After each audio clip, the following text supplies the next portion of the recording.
How's it going, everybody? I hope you're having a good day.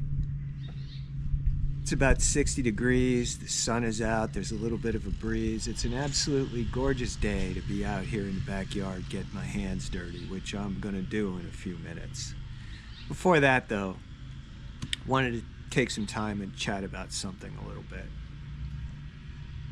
So I come from a long line of really hard-ass blue-collar people. On both of my mom and my dad's side, there were coal miners, laborers, farm workers, mechanics, people who got up every morning and did their job no matter what it was like. And if there's one thing that I inherited from these people, it's stubbornness. And I'll be the second to admit it, right after pretty much everybody else who knows me. So I've been working on my own shit, my own emotional recovery for about 20 years now, or a little more. And the one thing I've learned during the process is that sometimes I have to hear something 10 or 15,000 times before it works its way through my thick skull. And lately, I've been thinking a lot about the idea of blame. For many years, many decades, I used to wrap up my life and the way I was living in a story kind of similar to the following. I am the way I am because my dad was a drunk. Or, I am the way I am because my mom was a very frightened woman who raised me to be dependent on her and poured her fear into me. And I was good with that.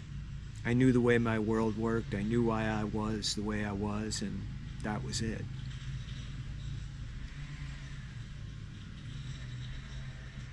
And that's the thing about blame.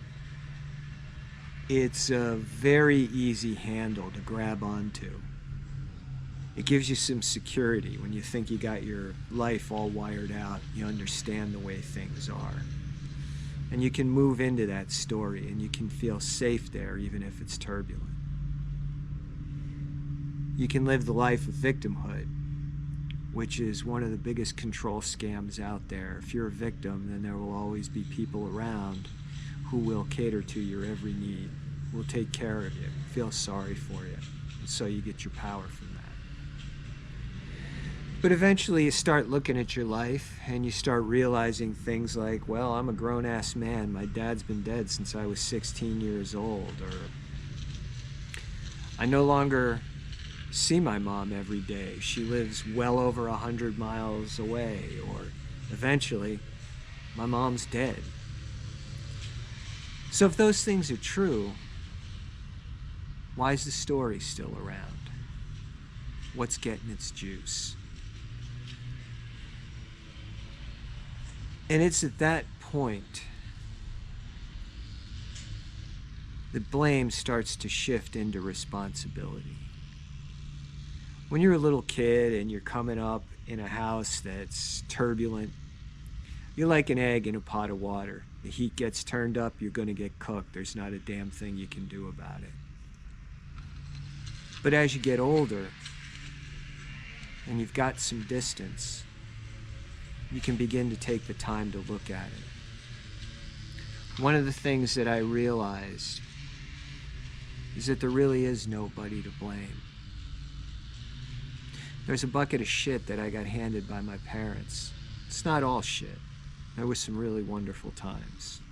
That's true. But there was a bucket of shit that got passed down. But the truth is, it's the same bucket of shit their parents passed down to them and all the way back up the line. I don't know where it came from. All I know is this.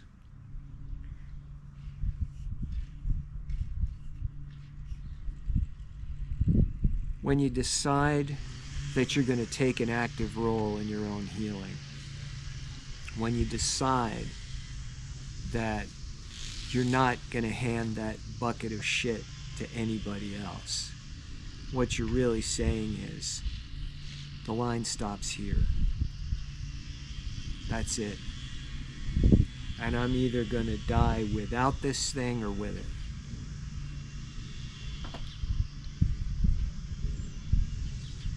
And that's what our recovery demands of us. That we stand there and that we say, enough.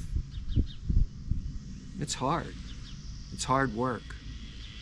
Because what it's really asking us to do is to step out of the safety and the security of our victimhood story and into the unknown of what's out there once we decide to let that story fall away. And there is a lot of anxiety in the unknown, even some fear. But there's also a lot of healing if we can find the courage and the commitment to walk into it. Till next time.